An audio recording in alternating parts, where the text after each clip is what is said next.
What's good? It's your boy Jay. That's me. Let's dive into Monday Night Raw from May the 27th, 2024, the Memorial Day edition of Monday Night Raw.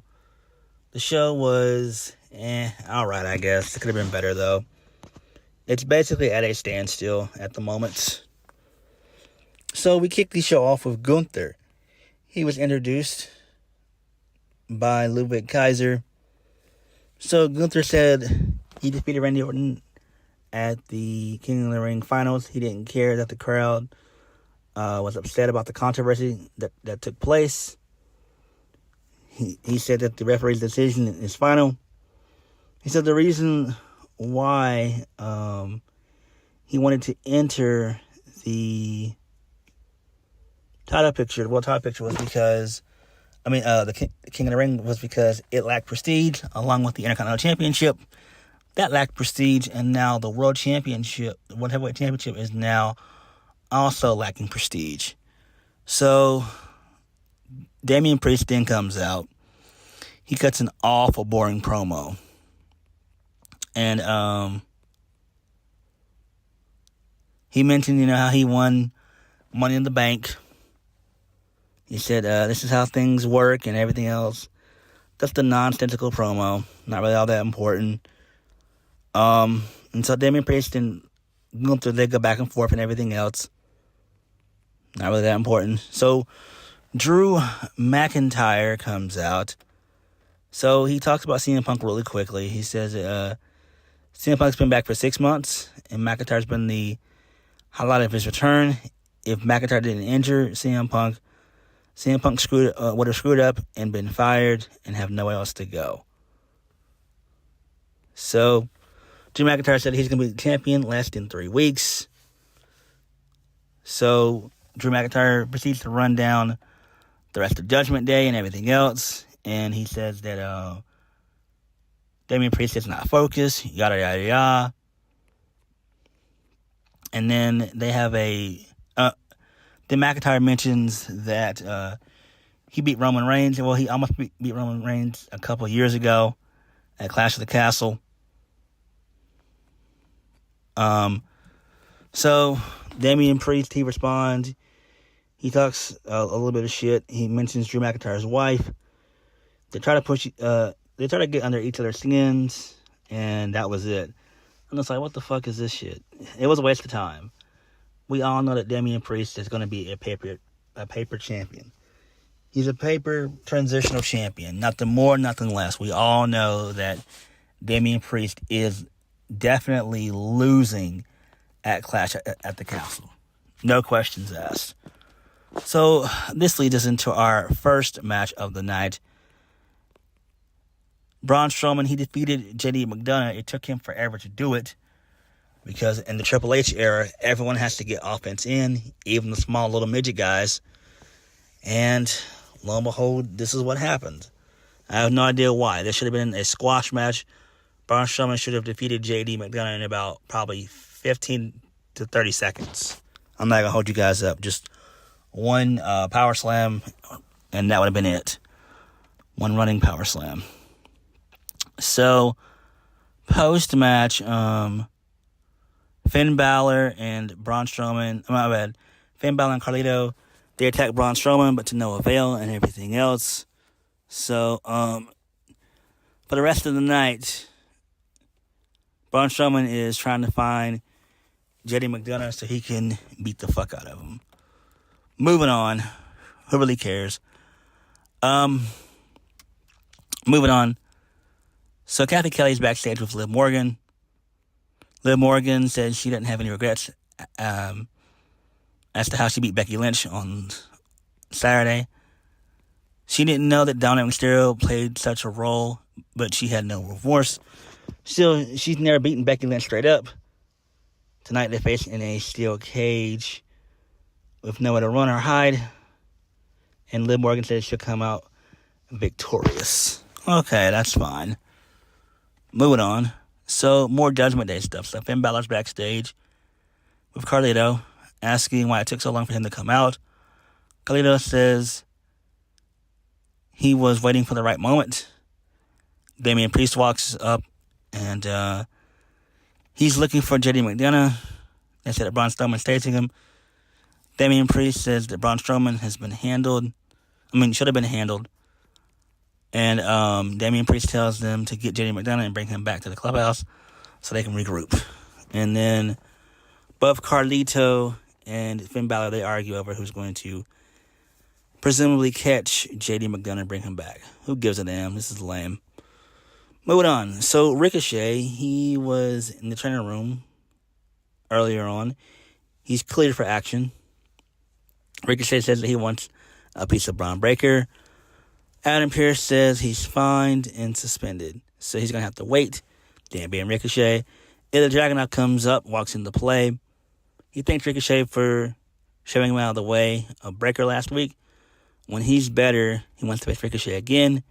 And then Ricochet challenges him to a match later on in the show. So this leads us into Ricochet versus Ilya Dragunov. So already we're doing a rematch for both guys again, which is dumb. They just faced each other 2 weeks ago, literally. 2 weeks ago. So there was no winner. Braun Breaker got involved. He speared the shit out of Ricochet, and then Dragunov was able to get a few chops in, and then he succumbed to a spear as well from Braun Breaker. And Adam Pearce came out along with officials and producers.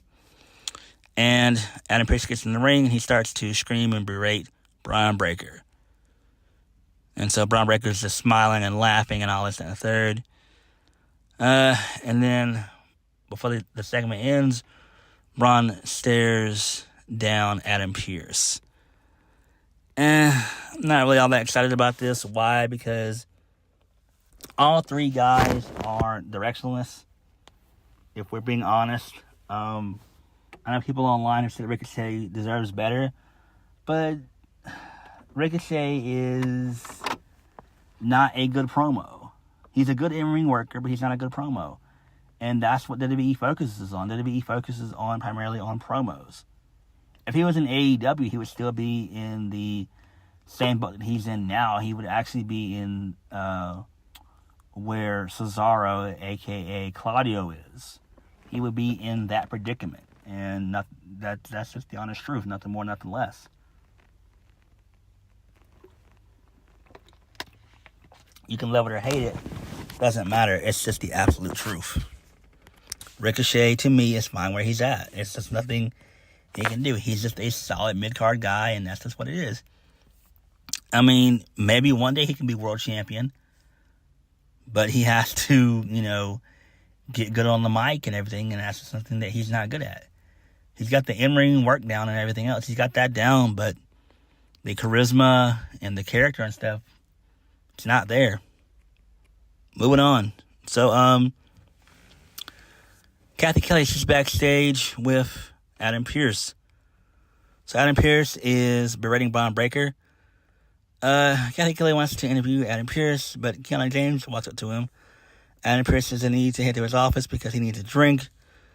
Kathy Kelly says she'll try to get a word with Adam Pearce later on. Okay, that's fine. Moving on.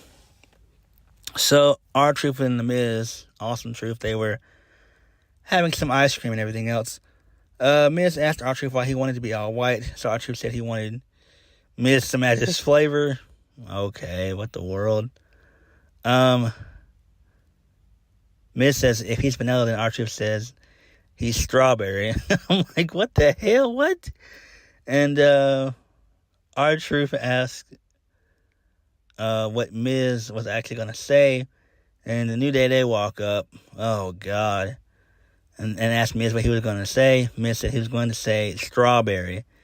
And the New Day asked if they're still going to do the Memorial Day raffle for the tag titles. And Miz says that's not going to happen. And then R-Truth closes the ice cream truck. Oh, boy. I don't get this. I'm a fan of R-Truth. I like R-Truth, but can we please just send him back down to NXT, please? And can we please turn the Miz heel? I think it's time for these guys to drop the titles quick, fast, in a hurry. They should have dropped them at King and Queen of the Ring, but that didn't happen. But they need to drop these titles ASAP. Like, for real. This isn't working out. Seriously. Speaking of what's not working out, more New Day stuff. So, Karrion Kross, he walked up to Kofi Kingston and Xavier Woods. Karrion Kross says that Kofi Kingston has already had his time in the sun, and he wants to help Xavier Woods. It's time for Xavier Woods to cut the New Day crap and let him in. Karrion Kross tells Xavier Woods to watch AOP tonight. Xavier Woods says he would never break up a 10-year friendship, and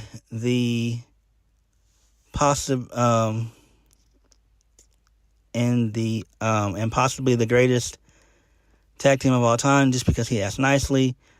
Kingston says the answer is no. Karrion Kross says when will Kingston let Xavier Woods shine? When he retires, Woods said they'll face AOP next week and show what the New Day has left in the tank. Karrion Kross says if he wants to do this the hard way, which is his favorite. And then Xavier Woods says Miz wasn't going to say strawberry. Oh, God, what the hell is this shit? I don't get any of this. I don't. The Authors of Pain, they defeated the Creed brothers in a squash match. I was pissed about this. I didn't even watch the match. I didn't. You mean to tell me you couldn't hire 2 local jobbers for this? Or bring in, Pete Dunne and Tyler Bate and have them be squashed by AOP again? Like, I don't get it. Come on, Triple H. Do better, bro. Do fucking better. Moving on. So, Rey Mysterio is backstage. He says Carlito was welcomed into the LWO with open arms. If he hadn't taken the path he's already taken, Carlito would still be his brother. Carlito's jealousy of Dragon Lee made him bitter. His attack on Cruz del Toro was a huge mistake. Carlito can run to the Judgment Day. Maybe they can welcome him with open arms, as Rey Mysterio did. But these days, but those days are over. When he steps into the ring tonight, Carlito won't find an old friend. He'll find out what happens when you cross the LWO. And he'll find out what happens when you cross Rey Mysterio. That's fine, I guess. So JD McDonough, he's still, running away and everything else. He ran into Liv Morgan, and he was about to have a conversation with her. But Braun Strowman, he starts shouting and everything else, and JD McDonough was able to get away. So this leads us into Sheamus and Ludwig Kaiser. So Sheamus came out, he got on the mic, he was pissed off. He's fired up because he wants to kick, he wants to have some more bangers. He said that he's tired of the little Ken doll, Ludwig Kaiser. And so he continues to run his mouth about Ludwig Kaiser. So Ludwig Kaiser, he appears on the Titantron. He pokes fun at Sheamus. He said after a few weeks being at home and acting tough online, Sheamus is trying to tell Kaiser what to do. Ludwig Kaiser says he operates on his own terms. And he calls Sheamus a keyboard warrior. So Sheamus says that they can either listen to Ludwig Kaiser's garbage or Sheamus can go get him. And so this leads into a backstage brawl between the two, which is great. So I do like this. And they'll face each other next week. So that should be fun. So Sheamus is okay. He's winding down the end of his career. I say he probably has another year left in the tank. Maybe a year and a half, 2 years. But Ludwig is going to be a star, for being honest. Continuing on. So, Laura Bacteria, she's holding her ribs. So Becky Lynch comes in and says that Saturday didn't go their way. That's not about winning all the time. It's about learning from each other. They'll either win and learn until it's time to walk away. Becky Lynch tells Lyra Valkyria that she's got this, and she gives her a fist bump. Okay, this is fine, I guess. Moving on. So, Kairi Sane is defeated by Lyra Valkyria, which was kind of odd because Lyra Valkyria has hurt ribs. I don't know about that one, Triple H. Don't know. You mean to tell me Kairi couldn't got like a roll-up victory or something like that? Or something? Come on. I don't know. Moving on. So, more Judgment Day nonsense. So, Damian Priest is backstage along with Finn Balor and Carlito. He still wanted to know where JD McDonough is. Then he asked, what's Carlito doing here? Carlito said he wanted to be in the Judgment Day clubhouse. Damian Priest says that Carlito isn't in the Judgment Day. Damian Priest tells him to go prepare for his match. Carlito asks Finn Balor if he'll still be out there. Finn Balor, he hesitates, but he says, yeah, he'll be out there. And JD McDonough, he walks in. Carlito says that he found him. JD McDonough says that he gave Braun Strowman the slip. And Damian Priest, why is he talking? Also talking to Liv Morgan, that being JD McDonough. JD McDonough says he was telling Liv Morgan she won't be women's champion for long. So, Dominik comes in, and Damian Priest wants to speak to him alone. So, Damian Priest asks Dominik Mysterio what's he doing. Dominik Mysterio says that he's talked to Rhea Ripley, and he's going to fix this.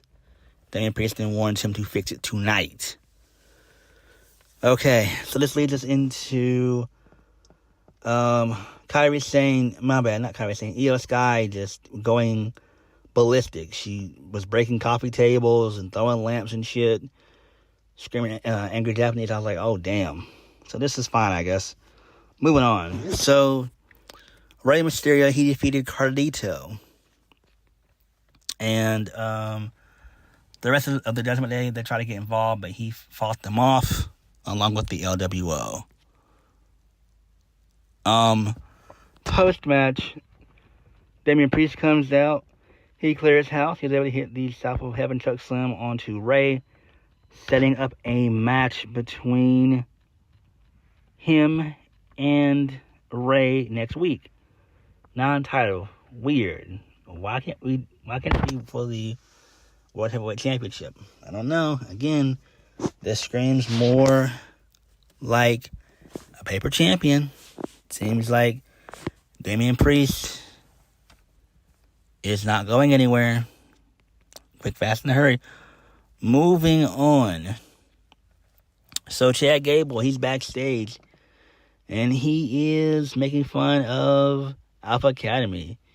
Chad Gable says he didn't see Tozawa in Saudi Arabia. He must have had a good reason for not taking the trip. So Braun Strowman interrupts, and he wants to know if that's seen JD McDonough. Everyone says no. And then Chad Gable makes fun of Alpha Academy. He says Otis has another chance to redeem himself against Bronson Reed, which Otis does not redeem himself. He loses to Bronson Reed. Chad Gable gets involved. He started talking crap to Otis, and that allowed for Bronson Reed to hit the tsunami onto Otis. Otis was trying to do the worm in this match, which was great. So, moving on from that, this leads us into Chad Gable post-match. So he berates Otis. He said that he's not happy. He's very disappointed. He should have won on Saturday. He said Otis lacks discipline. He says that he doesn't want to do this, so he gets to unbuckle his belt. Starts to unbuckle it. Chad Gable said Otis made him do this. He told Otis to grab the rope. And he was about to whoop Otis, which we should have gotten, but we didn't. So Maxine Dupree, she came out and she made the save real quick. And then Chad Gable just berated Maxine Dupree, Otis, and Tozawa. So Sami Zayn comes out. He said that he's tired of this. He wants Otis to stand up for himself and stop listening to what Chad Gable has to say. Listen to the fans and listen to what's inside his heart. And then this leads into a brawl between Sami Zayn and Chad Gable. And Otis basically he was teasing that he was going to hit Sami Zayn, but he doesn't. And that was it. So this is fine, I guess. But again, Chad Gable at some point should have won the Intercontinental Championship. I mean, Sami Zayn doesn't need this. He doesn't need it. What do you do with Bronson Reed going forward? I have no idea either. He's just there just to be there. If Triple H doesn't have any real plans for him, just send him back down to NXT. Seriously. But this is fine, I guess. So, moving on. So, Kathy Kelly, she's backstage. She interviews Sonya Deville. My bad, not Sonya Deville. Shayna Baszler and Zoe Stark. Ugh. So, Zoe Stark says they've never been properly introduced to Bianca Belair and Jade Cargill. Sonya Deville walks up. She says that she says they're talking to champions, but they're not. They can't do it without her help. Shayna Baszler and Zoe Stark, they walk off on Deville. And then Alba Fire and Isla Dawn, who I thought may have been quietly released, but they're still there. They want to face Zoe Stark and Shayna Baszler next week. This is fine. It makes sense. At least Alba Fire and Isla Dawn will be on the show next week. At least they'll get some television time. Like, damn, they haven't done jack shit. Like, they have been suffering for months on end, not doing jack shit. They've been in catering for a long fucking time. So, this leads us into the main event. Steel cage. Becky Lynch versus Liv Morgan. Liv Morgan wins. Braun Strowman comes out towards the end of the match. And he finds JD McDonough. He starts chasing him. He knocks over JD McDonough and Dominik Mysterio. And the cage door hits Becky. And Liv Morgan's able to crawl out. So she's still the Women's World Champion. And then Liv Morgan walks up the ramp, staring down Dominik Mysterio. And then she plants Dominik Mysterio with a kiss. And that's how the show ends. Well, it doesn't end like that. But it ends as soon as Liv Morgan walks up the ramp. But that happened on Twitter and on WWE's YouTube channel. So this is fun. This is just to make Rhea. This just makes her more the babyface. This sets her up to turn on Judgment Day, going full babyface, and this makes Liv Morgan heel, where Dom is kind of caught in between Mommy and Liv. So this is somewhat interesting, I guess. But it is what it is. But Monday Night Raw was, like I said before, it was alright. It was okay. Not much of anything happened or occurred. It's just a whole lot of nothing. But what did you guys think? Like, comment, subscribe. Peace.